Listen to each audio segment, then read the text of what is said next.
Hey guys, welcome to the Call to Farms podcast. I'm your host, Tim, joined with my lovely wife, Sophie. Hey everyone. We are putting on a very special podcast because we have an announcement to make. But before we get to that, I want to start off and just tell you what happened just 3 months ago. Well, it was very cold and It was. we had a couple of our friends visit, Mike and Lacie Dickson. We also invited Billy. Billy and Michelle Bond Yep. from PermaPastures Farms. And right here at this dining table, Yep. we had some really warm, nourishing, healing bone broth. And actually, it was pho. It was a fun. You made pho for everyone. It Yes. was very special and it was really nice because our families got to sit around this table. I know it doesn't look like a big table. It's not, but we were able to fit everybody here and we just had a great time. We did. And we're talking about what are the things we really cared about. I think this was like during December or January. And so we're just kicking off. What are the things that matter to us? And us all being speakers and going to a multitude of homesteading conferences and health conferences. What are some of the things that we really felt were missing? And what are the things that we loved?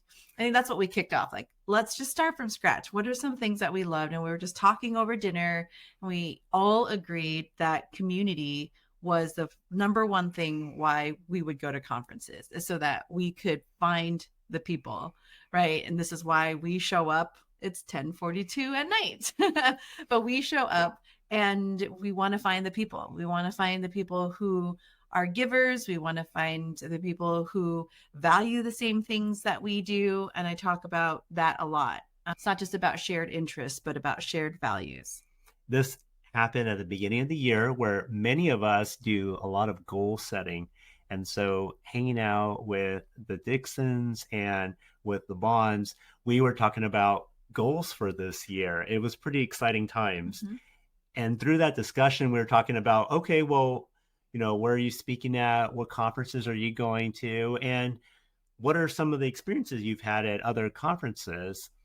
And a few things that we did note was that we wish that conferences would build community, that they would create an atmosphere where all the participants would just get together, talk with one another, and be able to up-level their skill sets. And while we were brainstorming and talking about these things, we had an epiphany. We're like, you know what? We need to launch a homesteading event. Well, we said, let's just do a gathering. That's right. We could start off at a meetup. Do you remember meetups?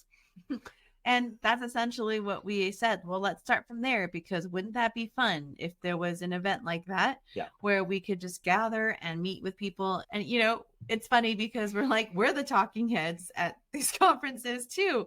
But what we as speakers really miss out on is hearing everybody's questions. Oftentimes, even as an audience member, you can ask one, maybe two questions to the speaker, and it's just a one-way conversation oftentimes. And for us, we really want to be able to communicate. We want to be able to talk. We want to be able to share the things we know, and also hear from you guys too. I think that's what makes it really exciting for us, is to hear all the things that you're learning, all the things that you're experimenting with, because we can definitely glean from that knowledge as well in community. Absolutely. Some of our favorite times are after our talks and answering questions and just getting to know the audience, and also standing in line at some of those food trucks and just having casual conversations. It's pretty awesome. And we learn so much because all of you come from different parts of our great country, and everyone has different skill sets too. We are not experts at everything. Definitely not. We are learning as much as we can, as fast as we can. And it is just very humbling going to these conferences, seeing all these subject matter experts, listening to them, but also the participants, they also have a lot of great knowledge too. Right. So we said, maybe if we could build what we want, let's just start small and have a little gathering of folks who want kind of a homesteading skills 2.0 experience where we're learning hands-on, where everybody is a VIP. That's right. You get a VIP experience. We're not being upsold to. There's a lot of these conferences where if you want to learn beekeeping, you want to learn how to butcher an animal, Yeah. a larger animal like a sheep or chickens or ducks, learning apothecary, making your own apothecary, all those things, cooking skills even, you're going to have to pay extra. Mm-hmm. So for us, we just thought, even as a smaller family, all those costs add up. And in homesteading, one of the biggest reasons why we're homesteading is because we want to teach the children these skills. It's not for us to continue to farm until we're in our 80s, which that would be a huge blessing, but we want to take the children along and we want them to learn these skills too. And so a lot of these conferences will oftentimes upsell you on all of these additional skill sets that you want to learn. But we said, well, let's bring the children along. Now it's going to require policing of their own children, of parents, but that's the group of people that we want to be around. Mm-hmm. Absolutely. So we are going to have one price. It's going to cover pretty much everything. It's going to cover all the intensive workshops, and it's going to cover every dinner meal as well. So that's 3 dinner meals, and it's going to be prepared by a gourmet chef. Okay. So no more hot dogs. You're actually coming to an event, and we're foodies ourselves. Mike's family, Billy's family, they're foodies as well. And we wanted to make sure that we had good food at this event. So dinners are on us. We're covering them. And lunches, we are going to have absolutely great food trucks out of Asheville. Right. It's really important for me and our family too, that we're feeding our family well and those that we love and care for really well. You may see me behind the scenes with the chef as well and cooking some nice nourishing broth and turning that into ramen for an evening dinner. So that'll be really exciting. Yeah. So what are some of the items on the menu? We've got smash burgers. We have lamb that's going to be cooked on a cross, and they're going to cut it like Brazilian style and serve it to you. Okay. They also have, you mentioned ramen with bone broth. There's also Asian duck with local veggies. I know we like that. What else? There's a Peruvian chicken as well with veggies. So, I mean, we've told our chefs, the sky's the limit, get creative.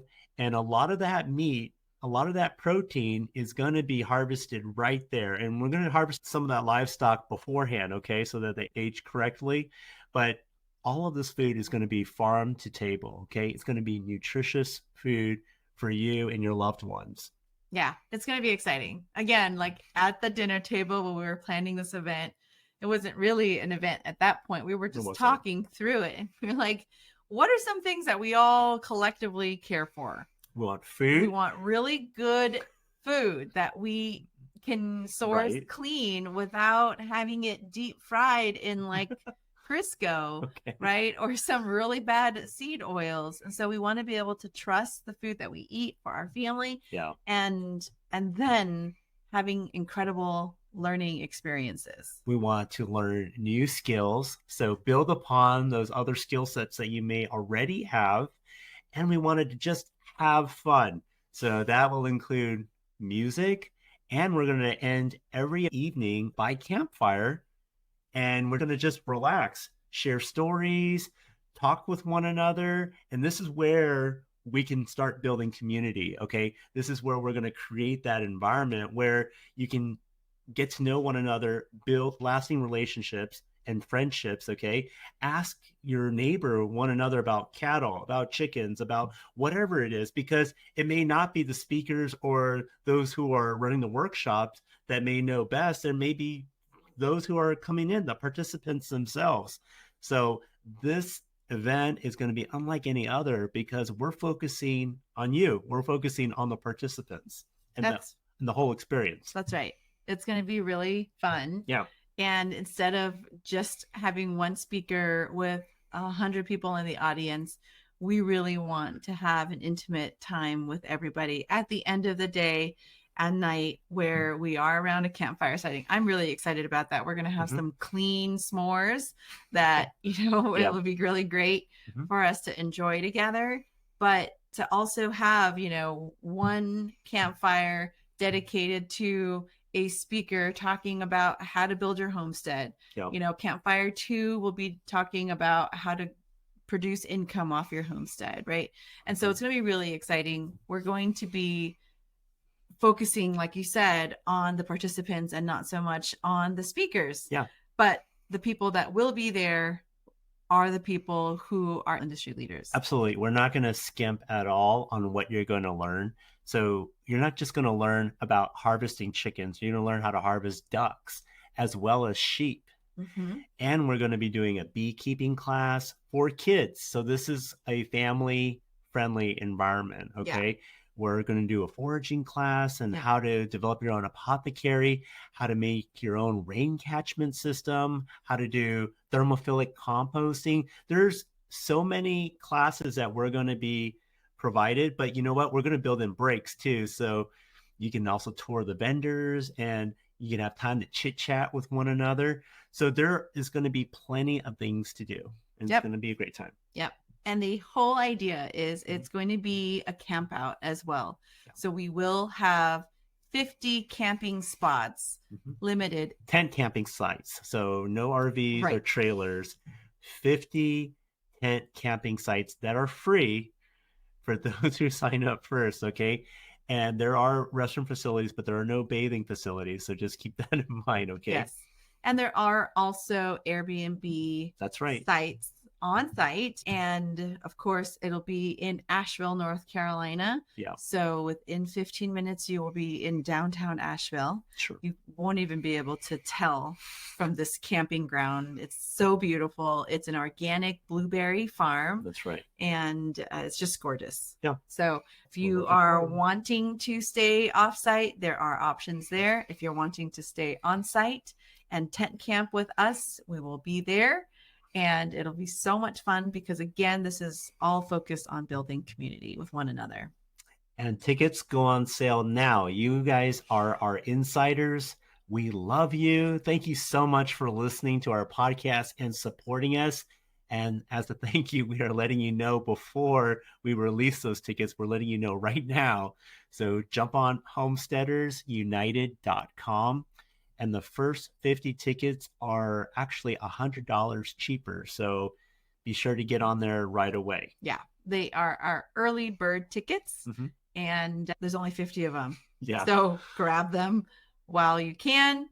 But even the regular pricing is still a phenomenal value for what you're going to get. It's a steal, and all the harvesting recordings will be included with the cost of admission. So we're trying to jam as much value into the general admission ticket, and we are limiting those tickets as well. There's only 300 total tickets that we could sell because the facility won't carry any more than that. And we want to make sure that we can spend time getting to know you as well. Right. This is, again, a very special event and the first of its kind. And we're so excited to invite you to this and spend time with you. So book your calendars, August 29 through the 31st of this year. It's actually in Fletcher, North Carolina. So we're right next door to Asheville, and it's at a blueberry farm. So you can get more information, which includes a schedule and where to and how to buy those tickets at homesteadersunited.com.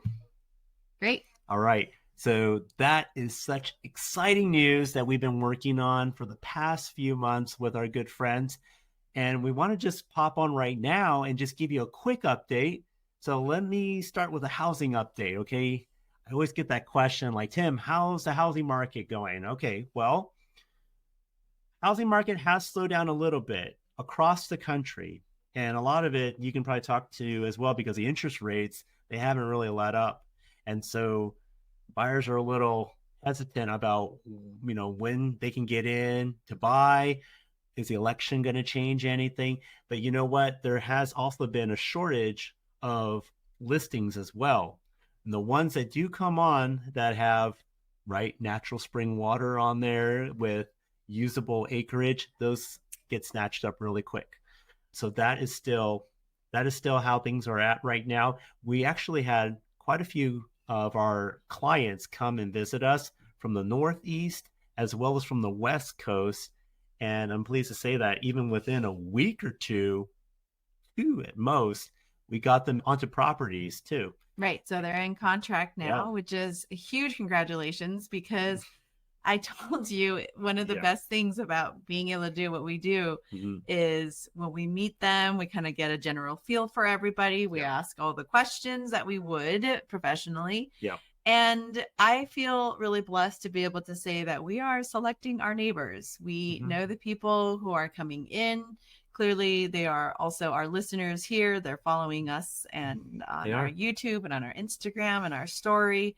And so the values are very aligned. And so it's just really exciting to see that we've, at least in the last couple of real estate transactions, we are selecting our neighbors, which is really exciting because it's just continuing to build out our community. Absolutely. And we work off of their timelines as well. So we're not forcing them onto a property at all, but we do a deep dive. I actually research all those listings that they want to look at so that we can rule out a lot of the places that won't fit most of their criteria. And the ones that do, we go and I walk the land with them. I help give them ideas as to how they can turn this property into a thriving homestead and then walk them through that process. So it's just a beautiful story. We're able to get at least a couple of them under contract in the past 2 weeks alone. Yeah. And it's exciting. I know you said that you feel like the market has slowed down, but only because the number of sellers are decreasing, but the number of buyers that have been reaching out to us has been astronomical in the last several months and continuing to increase. But all that to say, yes, on the financial side, rates are not slowing down. The feds have announced that last year they were going to try to make 6 interest rate cuts. They have not made any. Then a couple of weeks ago, they announced that they'll make 3. Again, still have not made any. And, in my professional opinion, I feel like it's going to be a while before we see any cuts.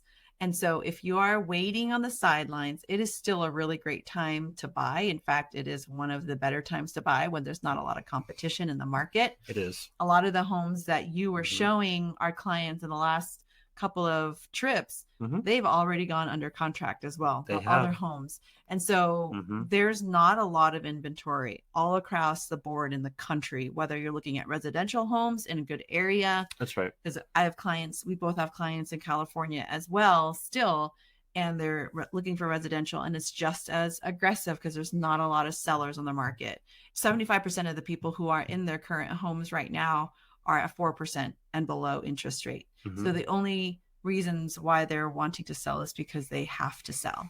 And so the pool is less on the seller side, but there's a lot of people waiting to buy. And so you can work with me, get a pre-approval, take a look at what your finances look like, get that pre-approval, because you won't even show homes as, as a seller's agent and as a buyer's agent now to even give tours of a home without a pre-approval. Without a pre-approval. They want to make sure that those that are viewing the home are serious. What you were just saying is absolutely right in terms of there are so many buyers waiting. I get a lot of calls about homesteading, when's the right time to buy, best location to buy.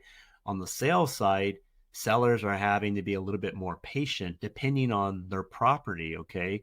And their properties may not be selling as quickly as they used to, but it really depends on the property itself, okay?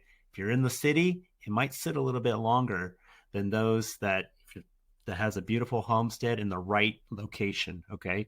And that's what we cater to. We cater to a lot of people who want to homestead, escape the hustle and bustle of the cities and suburbia. Yeah. So, yeah, it's exciting time still, and it is a good time to buy.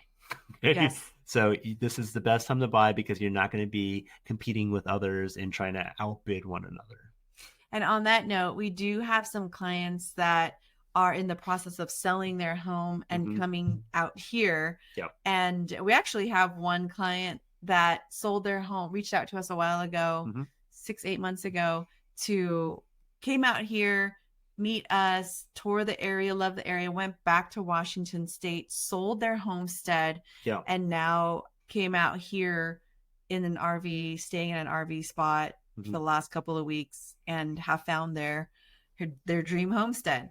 I'm glad you mentioned that, because there is no cookie cutter way of how people transition into homestead life. So Right. what you just mentioned, they came out, did a recon. They're from the West Coast, and they toured and RV'd as well. Then they went back home and sold their home, and they came back out, and they knew what area they wanted to be in, and they just camped out, and they didn't care how long it would take. They were patient, and we were able to find them the right property. There are others that are on the way to retirement. They'll fly out, find the right property, purchase it, but they're going to do it in phases. So they're going to transition, and take their time to be able to do that and fix up the property so that they can make it their own. Right. And these clients are not remote working employees, which we have talked about in the past, how a lot of our clients are remote working. The last few have been retired, not remote working. And so what we're doing for them is doing a second home investment, which is great because the interest rates are still lower than what would be for an investment property.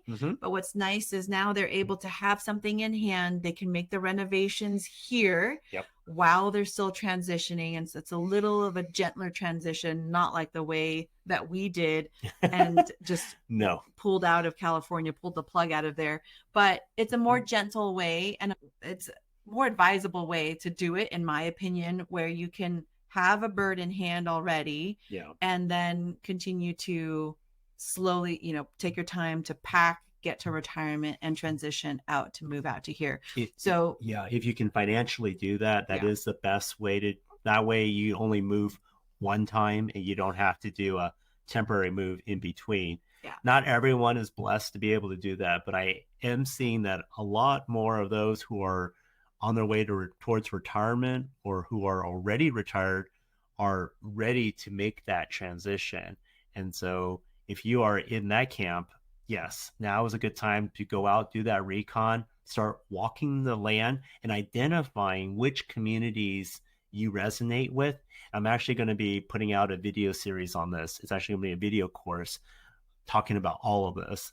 But if you're in that camp, now is a good time to go out and do that. And one of the things that we're doing personally as well, if you've been following us, you know that we purchased some land to lease out to some farmers of ours here locally. And one of the things that we are going to do is convert one of the tiny homes there into a little Airbnb. So people, if you're interested in kind of touring the area, you can stay here, get a little feel for the land, feel for the community. Even if you're not looking for land, if you're just looking for a retreat, a place to just be in the woods with some organic farmers and just, hear the birds and the trees. I love that you mentioned that, because even with our most recent clients who are from New York, we just got them under contract. We helped brainstorm some ideas with this new property on how they can also earn some passive income and rent out a portion of their home as well. So we're always thinking about ways where you can make extra income. Whether you're retired or not, when you're still working, we're all about developing as many income streams as possible and still being intentional with everything we're doing with farm and with family. And we always look at properties with that same lens. And so when I walk the property, I also give them those ideas as well. And so it's really cool. Yeah, they were really excited about it, because Tim and I can go in there and let you know, like, okay, well, there's a separate entrance here. You can block off this area, rent this part of the basement out. It's completely separate, but you can bring in an extra $1,000 a month, $500 a month. I mean, it would make a difference for our family, and much less, families who are on a fixed income, right? And so why not? And I'm always thinking about just naturally ways to have multiple different income streams because of what happened in 2020 and us realizing that just having one income stream in the face of any natural disaster globally could really throw us off. And so if there's ways that we could help others Yeah. honestly, I mean, whether it's from our dairy, from our farm now, right? And really the children, that's their business. And, you know, whether it's having a place where our local community can support a farmer in need, like these are the things that matter to us.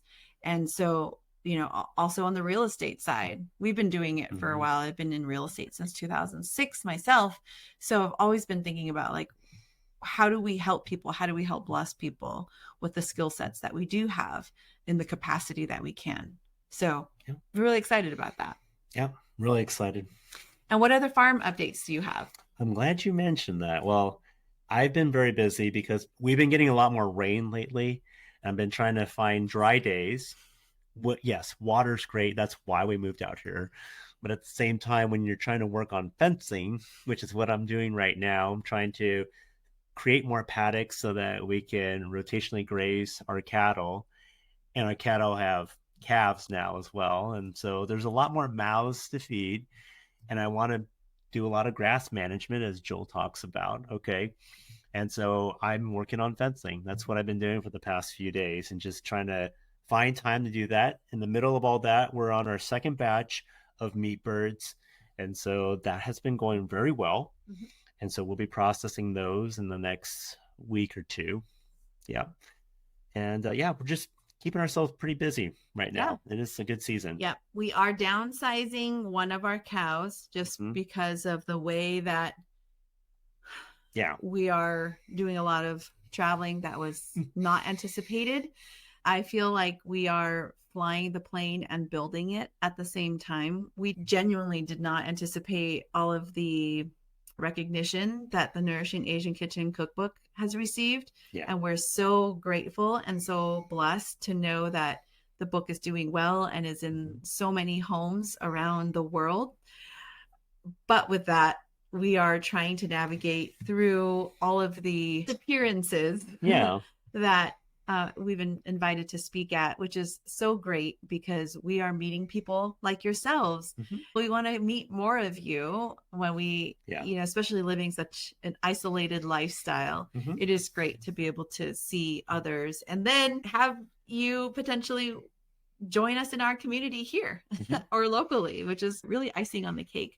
Yeah. But with that, it's been really great. With that being said, we've had to make some decisions such as AIing our cows all together at the same time, that's a whole nother thing. If you followed us on or me on Instagram, I definitely tried to document that while going through that process, AIing our cows in a weekend.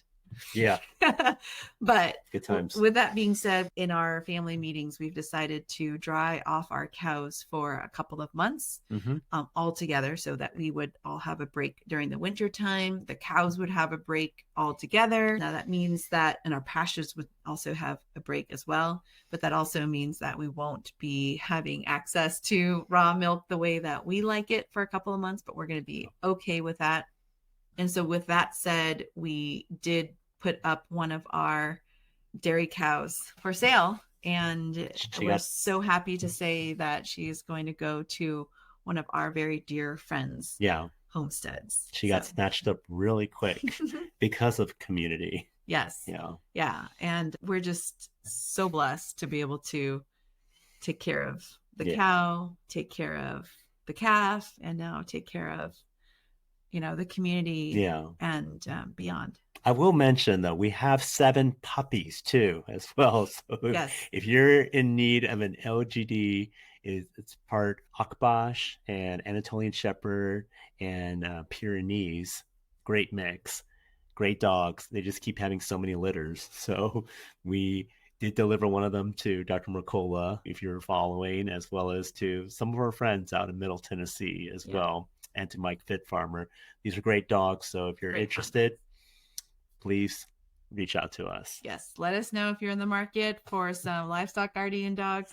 They are currently trained with all of our cattle, our sheep, our goats, and they are exposed to our poultry. So they're doing really, really well. And by the time you have them on your farm, they'll know what to do. They've been trained by mom and dad. That's right. We don't pamper them. They live outdoors and they Yes. are working dogs. Yes. But And they are trained to electric fencing now. they are trained to electric fencing. Well, so you were talking about the Nourishing Asian Kitchen cookbook. You know, you're going to be quite busy as well. Yeah, I think I might have said this a couple of weeks ago, Mhm. but I have been invited by not just Google now, but Facebook has also reached out, and I'll be doing 2 private events with them at their headquarters and talking about food, farming, and sharing a different perspective. Yeah, we are so excited.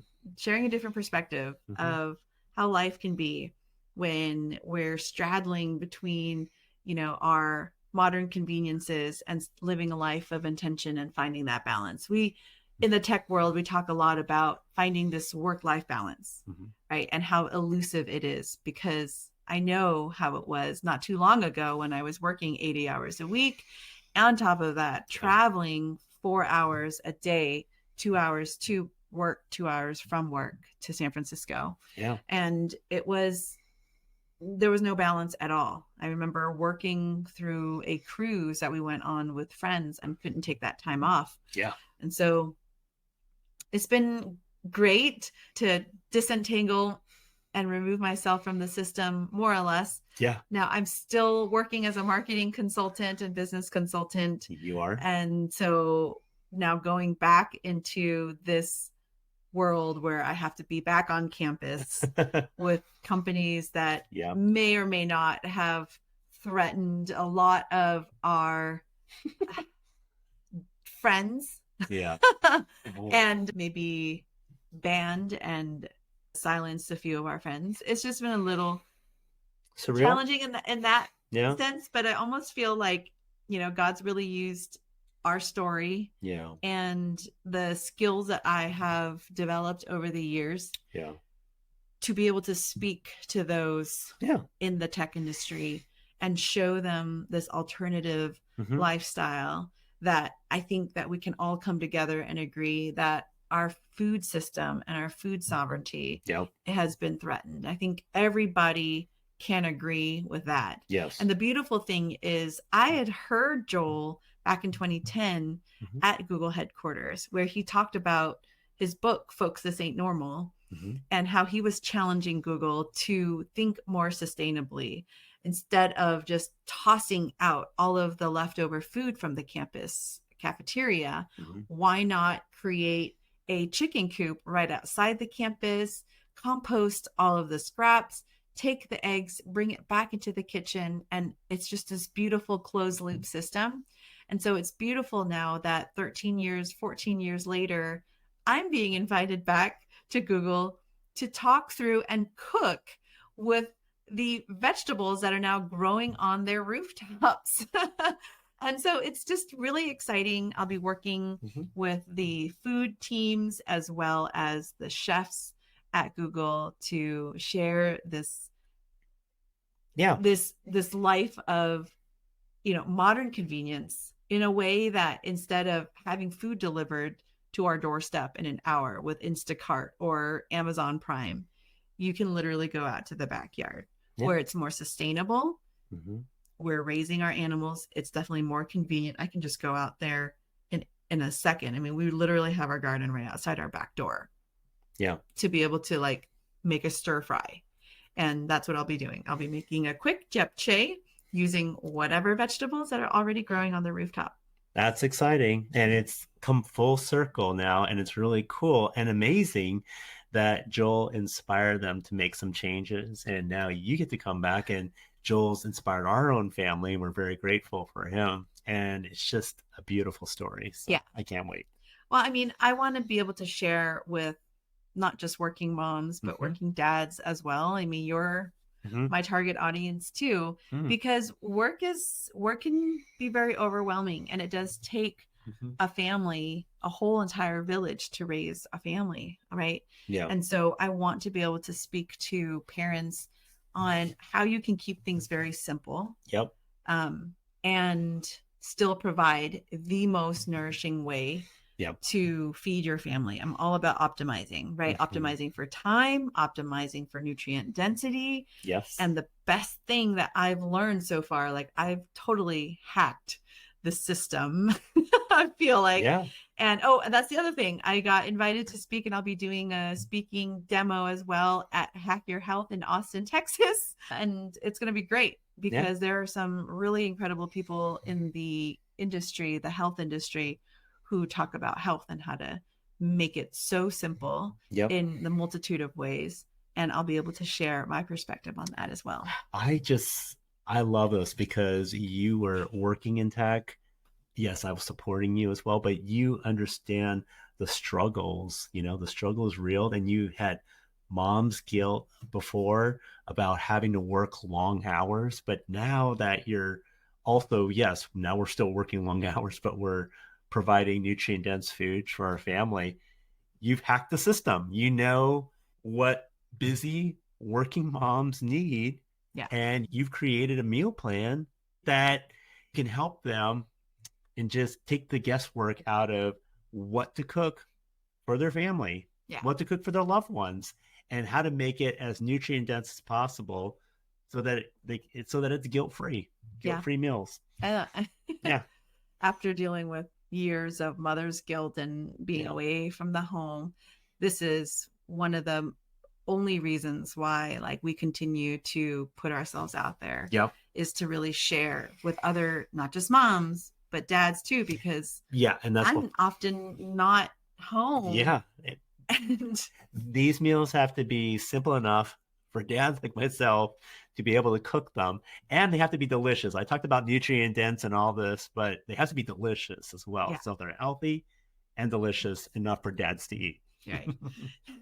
And on that note, our eldest daughter, is working on her very first cookbook. We are talking to 2 publishers right now to talk through how she wants to navigate through it. We can self-publish, or we can publish with a traditional publishing path. And so I'm letting her take the lead, but she has been in a 12-week program at her homeschool co-op to write a book to self-publish. And she's been working so diligently on this cookbook. And they are some of our recipes that I held back from the Nourishing Asian Kitchen because I wanted to have more of a traditional slant on my book. But for her book, since she is third generation Asian American, 2.5, I would say that she can have a little bit more playful leeway to include more of the modern inspired Asian cooking. These are the real recipes. Okay, these are the ones that I love, like the sourdough chocolate chip cookies. Oh, they're so good. But just having her go through this process in itself is just so rewarding to see. And she's learning so much. Yeah.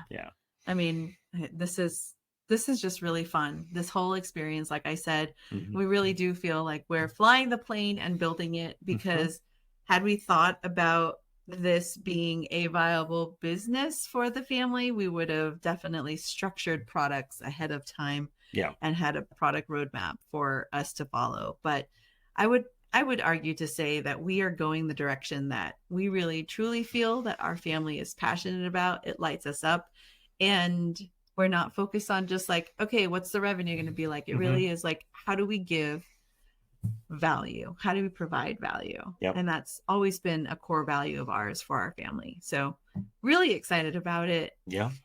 This year is going to be very busy. It will be. It has been. We said that we would only do, at that point, 6 events in January. We said we were only going to do 6 events.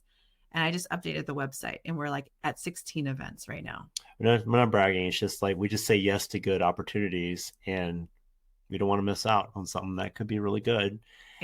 And not everything is scripted. So just like what you're talking about with homeschooling, it took us a while to get on board about homeschooling our children. We were both raised in the public school system, and we didn't know what it was going to be like. But just like what you're saying, like we have our eldest daughter working on a cookbook.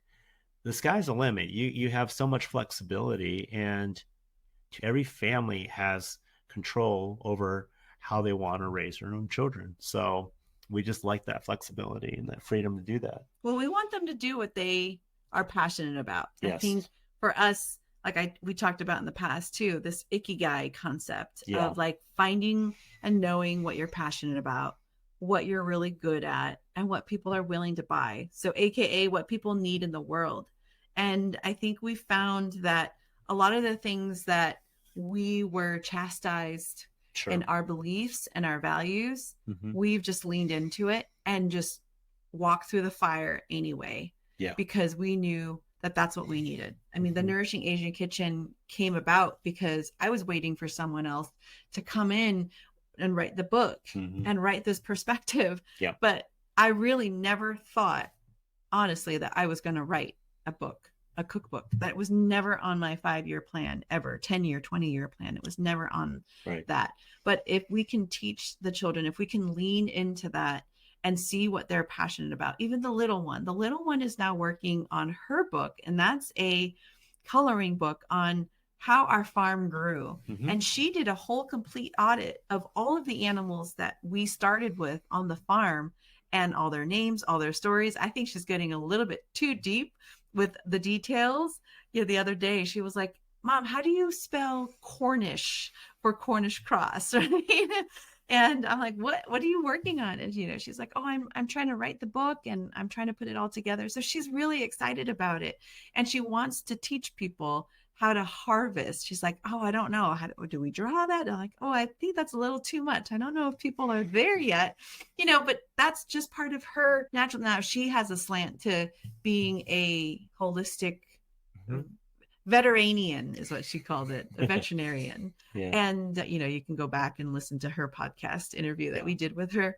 But that's just something that I think is going to be so wonderful for her. She can self-publish that book. And, how cool is that to be able to say, and you were saying the other day, like, it's just another tool in their tool belt that when they're ready for college or ready for the world, they have something that they can say that they wrote a book when they were 8 or 12 or 13 or 9, and then like, where does that go from there? The sky's the limit, to your point. Yeah, whether they're building up their college resume or building up their life resume, these are all great experiences. We're always on the lookout for what we want to teach our children and to expose them to. And we do as much research as possible ahead of time. And then most of the rest of the time, we're just leaning into what they're passionate about. And that's the beauty of homeschooling. Yeah. Yeah. Well, so that was a quick update for our farm, for real estate, we even touched on homeschooling. I wasn't even planning on that. We also did a quick announcement as well with the Homesteaders United Jamboree, and we're just so excited about that. And we look forward to meeting a lot of people there. I mean, we hope to meet you there in person, and we know it's going to be a great time. Yep. So grab the first of the tickets. They're limited tickets. There's only 300 of them. And we really do hope to see you this Labor Day weekend. Yeah. All right. Until next time, stay healthy. Bye, everyone.